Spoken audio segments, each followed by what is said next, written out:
Wah, ada cake nih. Kan pasti bingung kenapa kok ada cake di sini. Jadi minggu ini kita bakal ngerayain ulang tahunnya MDC yang ke-33. Ucapin bareng-bareng yuk. Happy birthday MDC. Nah, buat kalian yang mau ngasih wish bisa banget kan, bisa langsung ke Instagramnya @impactorsmdc dan cari template-nya di sana. Nanti waktu ngepost, jangan lupa tag ke @mdc.surabaya sama @impactorsmdc ya. Oh iya, lupa nih, saya belum kenalin diri. Namaku Velma and welcome back to Impactors Online Service. Gimana kabarnya kalian minggu ini? Udah pada ngapain aja nih? Udah kangen banget gak sih buat ibadah bareng, kontak bareng, ngumpul-ngumpul bareng? By the way, kalian kepo nggak hari ini kita bakal ngomongin apa? Jadi topiknya kita hari ini adalah prinsip kesuksesan. Oh iya, ada yang spesial loh hari ini, karena hari ini yang bakalan sharing adalah Kak Grace. Pastiin kalian nonton terus ya dari awal sampai akhir dan jangan di skip 1 detik pun. Habis ini kita bakal mulai PAW nih. Siapin hati kita yuk untuk memuji dan memuliakan nama Tuhan. Good morning, Impactors! How are you? I hope you're doing good, you're doing great, even when you're stuck at home ya. Mungkin udah bosan gitu ya di rumah ya. But I believe that even when you're stuck at home, you can still be a blessing for others. Aku cuma mau ngingetin kalau kasih Tuhan itu nggak pernah habis untuk kita. Dia rela datang ke dunia untuk nyelamatin kita, mati di kayu salib. His love is so beautiful. So let's sing Beautiful Love. The curse and laugh you do not fight. 1,000 men yell crucify. As crimson sail I feel your might. You looked upon me with delight. From throne to cross, from throne to cross, you came to die. A crown for throne to bring you life. With every nail I feel your might. You looked upon me with delight. Oh, what love, how can it be? From that cross you looked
beautiful love. Oh, Allah, how can it be? From that cross, you look at me. Oh, what love pour out for me.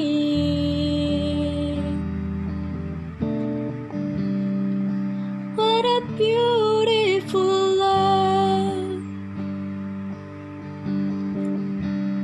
Thank you, Father God, for today. Thank you for this wonderful day that we can celebrate your love.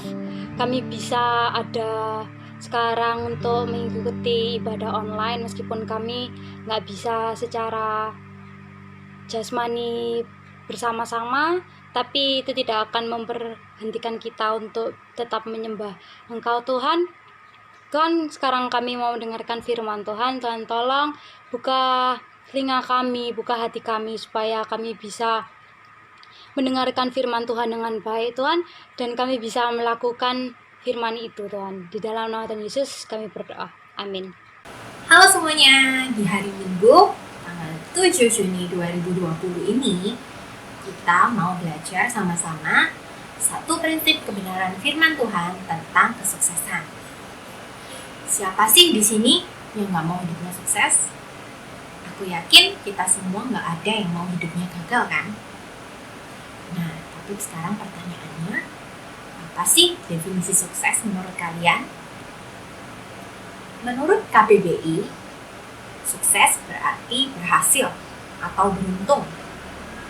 Kalau dalam versi bahasa Inggris, dari dictionary.com, sukses berarti accomplishment, achievement. Jadi basically bisa kita simpulkan kalau kesuksesan itu berbicara tentang pencapaian. Pertanyaannya sekarang nih, apa sih yang harus kita capai? Apakah sukses itu berbicara tentang jumlah followers atau subscribers yang banyak? Atau apakah kesuksesan itu berbicara tentang kepemilikan aset, punya harta, punya properti yang banyak di mana-mana? Atau apakah sukses itu ketika kita bisa mencapai gelar yang tinggi, gelar master, doktor, PhD? Atau apakah sukses itu ketika kita bisa pergi jalan-jalan keliling dunia? Kita bisa nonton konser, terus shopping tanpa perlu lihat price tag. Atau apakah sukses itu berarti kita bisa membanggakan orang tua kita? Atau mungkin apakah sukses itu berarti kita bisa menghasilkan uang dengan passion kita? Apakah ini semua definisi sukses yang sejati? Nah, sebelum kita lanjut lebih jauh, kita mau lihat sama-sama dari satu benda ini. Pulpen. Pulpen ini adalah alat yang kita pakai untuk menulis. Dan kalau ditanya apa sih fungsinya pulpen, aku yakin kita semua pasti setuju kalau pulpen ini fungsinya ya buat menulis. Dan memang si pabrik pembuat pulpen menciptakan pulpen, membuat pulpen untuk menulis. Nah, sekarang jika pulpen yang kita pakai ini ternyata mati, nggak nyala, nggak bisa dipakai untuk menulis.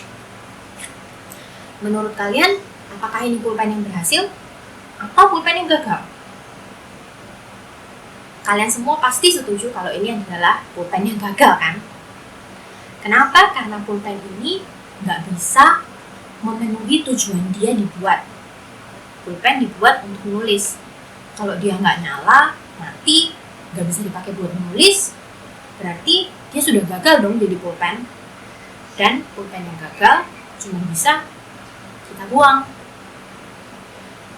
Pulpen yang berhasil adalah pulpen yang bisa melakukan tujuannya, yaitu untuk menulis. Pulpen yang bisa dipakai untuk menulis, itu yang kita sebut pulpen yang berhasil, pulpen yang sukses. Nah, sama seperti pulpen dan semua benda lainnya di dunia ini, kita punya tujuan. Jadi, kita diciptakan di dunia ini, ada tujuannya loh. Jadi kita bukan cuma untuk menu-menuin bumi aja atau untuk menghabiskan jatah oksigen di bumi, no. kita semua diciptakan untuk suatu tujuan. Dan sukses adalah ketika kita berhasil mencapai tujuan kita diciptakan. Aku ulangi sekali lagi, sukses adalah ketika kita berhasil mencapai tujuan kita diciptakan. Sama seperti pulpen tadi, pulpen yang sukses adalah pulpen yang bisa dipakai untuk menulis, karena itu memang fungsinya pulpen.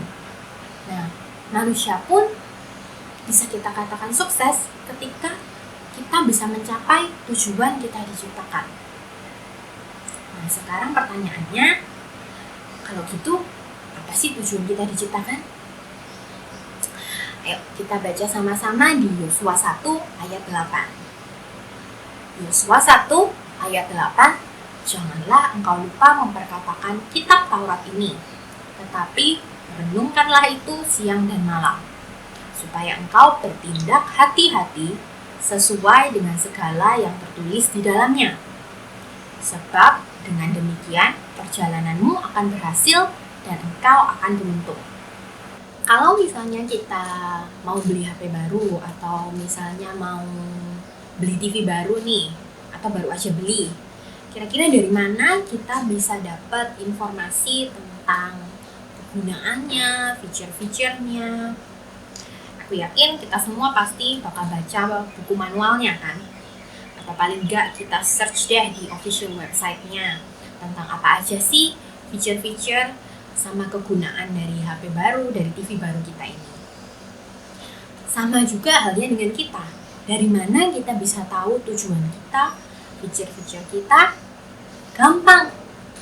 Tanya ke pencipta kita. Allah yang menciptakan kita, jadi bertanyalah ke Allah. Jangan bertanya ke motivational speaker, atau ke YouTube video lah, atau ke influencer, ke buku, atau bahkan ke internet. No, jangan tanya ke mereka. Mereka cuma tools buat menginspirasi kita. But they can never tell you for what purpose you are created. Bertanyalah ke Allah. Kan Allah yang ciptain kita. Sekarang kembali ke pertanyaan awal kita nih. Jadi apa sih tujuannya kita diciptakan? Nah, kita perlu lihat ke kisah penciptaan. Kalau kita lihat di kisah penciptaan di kitab Kejadian, Allah itu menciptakan segala sesuatunya itu baik, bahkan amat baik. Untuk apa? Untuk menunjukkan kemuliaan Allah. Di Roma 11 ayat 36, kita baca sama-sama ya, dikatakan, sebab segala sesuatu adalah dari Dia dan oleh Dia dan kepada Dia. Bagi Dialah kemuliaan sampai selama-lamanya. Dari Allah, bagi Allah, untuk Allah, oleh Allah. Bagi Dialah semua kemuliaan. Jadi segala sesuatu, termasuk manusia, termasuk kita, diciptakan untuk menunjukkan kemuliaan Allah, untuk memuliakan Allah. Tetapi sayangnya karena dosa, di Roma 3 ayat 23 dikatakan bahwa kita semua telah berbuat dosa dan telah kehilangan kemuliaan Allah. Dosa menyebabkan kita kehilangan kemuliaan Allah itu. Dan gak cuma itu saja, tetapi dosa juga sudah merusak gambar Allah atas manusia. Dan dosa membuat tujuan Allah juga dirusak. Manusia jadi gak tahu lagi apa sih sebenarnya tujuannya manusia diciptakan. Tujuan manusia diciptakan Allah, pada mulanya manusia sudah gak tahu itu lagi. Manusia kehilangan itu, sehingga akhirnya apa yang manusia lakukan? Manusia mencari kesuksesan menurut definisi mereka sendiri. Mereka mengejar kesuksesan menurut apa yang mereka anggap benar. Ada yang berusaha mencari nama dengan cara membangun menara yang tingginya kalau bisa sampai ke langit lewat menara Babel. Sampai zaman sekarang pun orang-orang mencari kesuksesan menurut definisi mereka sendiri.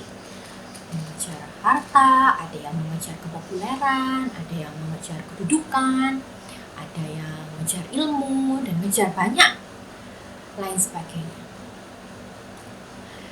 Tetapi ini semua bukan sukses yang Allah inginkan. Bukanlah tujuan yang Allah inginkan atas manusia. But thank God, He sent Jesus. Yesus adalah gambaran manusia yang sempurna. Desain Allah seperti yang Allah mau pada mulanya. Pada mulanya Allah ketika menciptakan manusia pertama di Taman Eden, kita bisa lihat manusia yang sempurna itu ada pada diri Yesus. Jadi, kalau kita ingin tahu manusia yang sukses menurut Allah dan melakukan tujuannya dengan cara Allah, lihatlah Yesus. Contohlah Yesus. Karena itu makanya mengapa kita dipanggil untuk menjadi serupa dengan Kristus. Serupa dengan gambaran Allah yang sempurna. Kembali ke desain dan tujuan awal kita diciptakan. Nah, dari mana kita bisa tahu seperti apa gambar Allah itu? Seperti apa gambar Kristus itu? Di Yosua 1 ayat 8 tadi dibilang, perkatakan, renungkanlah, dan bertindaklah sesuai dengan firman Allah. Perkatakan dan renungkanlah firman itu siang dan malam, dan bertindaklah hati-hati. Lewat firman-Nya, Allah memberitahu kita seperti apakah Dia itu. Dan gambaran seperti apa yang Dia mau atas kita. Karena itu makanya kenapa di kitab Yosua dikatakan ketika kita memperkatakan dan merenungkan firman itu siang dan malam dan bertindak hati-hati sesuai dengan yang tertulis di dalamnya, maka perjalanan kita akan berhasil dan engkau akan beruntung. Atau dalam versi bahasa Inggris dikatakan, you will be prosperous and have good success. Jadi sebenarnya definisi kesuksesan dan kunci kesuksesan itu nggak perlu kita cari jauh-jauh kok. Nggak perlu kita harus bertapa dulu di gunung atau di bawah air terjun. Nggak perlu seperti itu. Allah sudah memberikan semuanya itu melalui firman-Nya. Dan lagi Allah juga mengirimkan contoh langsung melalui Yesus Kristus. Kurang apa lagi coba? Nah, sampai di sini bisa kita lihat kan betapa berbedanya definisi sukses menurut manusia dan definisi sukses menurut Allah. Sangat berbeda jauh. Jadi sukses itu bukan tentang kita harus jadi YouTuber, influencer dengan jutaan followers dulu, atau kita harus jadi entrepreneur muda yang sukses sebelum usia 20 tahun, or we need to find the cure for cancer. No, bukan seperti itu. Tapi Kak, apa itu berarti kita nggak boleh mencapai itu semua? Bukan begitu juga. Kita boleh-boleh aja kok mencapai kesuksesan ala manusia ini. Tetapi ini semua bukanlah kesuksesan yang Allah mau. Ini semua cuma tools untuk mencapai tujuan Allah. Itu semua hanya tools untuk mencapai kesuksesan yang sejati. Itu semua hanya tools untuk menunjukkan kemuliaan Allah. Jadi itu bukanlah kesuksesan, itu bukanlah ukuran kesuksesan kita. Sukses yang sejati adalah ketika kita mencapai tujuan kita diciptakan oleh Allah, yaitu memuliakan Allah dan menunjukkan kemuliaan Allah, bukan kemuliaan kita sendiri. Dan ini kita lakukan dengan caranya Allah, bukan cara kita sendiri. Seperti apa cara Allah itu?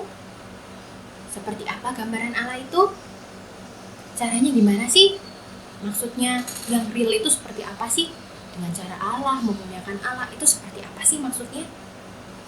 Nah, ini bisa kita lakukan di setiap season kehidupan kita, yaitu waktu kita di season sebagai anak, kita di season sebagai anak, sebagai murid, atau nantinya kita di season sebagai pekerja, atau bahkan di season ketika kita menjadi orang tua, kita menjalankan setiap season kehidupan kita itu dengan karakter Allah dan dengan lifestyle-nya Allah. Jadi kita berkata-kata, bertindak, berperilaku, berpikir seperti Allah. Kita menunjukkan karakter Allah dan hidup seperti lifestyle-nya Allah di bumi ini, di setiap season kehidupan kita. Itulah yang Allah inginkan. Dari mana kita tahu bagaimana karakter Allah, bagaimana lifestyle-nya Allah itu? Find them all here. Kita sudah diberikan segala tools untuk membantu kita. Nah, kita tinggal mempergunakannya saja. Jadi jangan pernah kita merasa ogah atau males untuk punya saat teduh, waktu pribadi untuk baca Alkitab. Mulailah kita membaca dan mulai memperkatakan firman. Setelah itu mulai renungkan. Mulailah belajar untuk menggali firman. Apa sih maksud Tuhan berbicara seperti ini di ayat ini? Apa sih yang bisa aku pelajari tentang Allah dari ayat ini? Dan jangan lupa yang terakhir, yang paling penting adalah setelah kita memperkatakan dan juga merenungkan, kita melakukan firman Allah itu. Maka kita akan melihat karakter Allah dan juga lifestyle Allah ada dalam diri kita. So, are you ready to experience true success? Yang sudah siap, mulai memperkatakan, merenungkan, dan melakukan firman Allah. Yuk kita sama-sama berdoa. Terima kasih Tuhan untuk kebenaran firman yang boleh kami belajar bersama-sama hari ini. Biarlah Roh Kudus Engkau yang bukakan kepada kami Tuhan, dan terus berbicara kepada kami mengenai arti kesuksesan yang sebenarnya. Bahwa sukses yang kami tahu selama ini bukanlah sukses yang Engkau inginkan ya Bapa. Engkau yang terus berbicara dan ajar kami ya Bapa. Dan juga ya Tuhan, biarlah Engkau yang berikan pada setiap kami rasa haus dan lapar akan kebenaran firman-Mu ya Bapa. Roh Kudus Engkau ingatkan kami untuk kami belajar membaca, memperkatakan, merenungkan, dan juga melakukan firman-Mu ya Bapa. Biar kami semakin hari semakin menjadi pribadi yang serupa dengan Engkau, semakin menjadi serupa dengan desain-Mu ya Bapa. Kita serahkan Tuhan seluruh minggu kami ke dalam tangan-Mu ya Bapa. Biarlah Engkau yang berikan sukacita, damai sejahtera, dan juga kebenaran oleh Roh Kudus Tuhan di sepanjang minggu ini. Kami mau serahkan Tuhan, tutup bungkus semua firman ini yang sudah kami dengar ya Bapa. Biarlah firman ini nggak cuma kami dengar saja, jadi kebenarannya sambil lalu, tapi bisa tertanam, bertumbuh subur, dan juga berbuah Tuhan dalam kehidupan kami. Kami serahkan semuanya dalam tangan-Mu, mengucap syukur di dalam nama Tuhan Yesus kami berdoa. Amin. I hope we are all learning. Have a blessed Sunday. Nah, gimana nih podcastnya hari ini? Seru dan memberkati banget kan? Makanya jangan lupa ya di-share ke teman-temannya dan tag @impactors_MDC supaya semakin banyak orang bisa terberkatin sama podcast ini. Habis ini jangan lupa juga ya buat kontak sama kakak-kakak leadersnya. Bisa lewat Zoom, Google Meeting, video call, atau apapun deh. Yang penting jangan kumpul-kumpul ya. Buat kalian yang baru pertama kali ikut ibadah dan belum join kontak, kalian bisa klik link di bawah ini ya. By the way, minggu depan kita ada perjamuan kudus nih. Jangan lupa siapin anggur dan roti perjamuan ya. Kalau nggak ada, bisa diganti sama sirup dan biskuit kok. Dan untuk kalian yang mau ngasih persembahan, bisa scan barcode di bawah ini ya.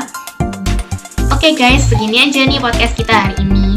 Jangan lupa untuk be produktif, stay at home, dan stay safe guys. Bye-bye, see you next week.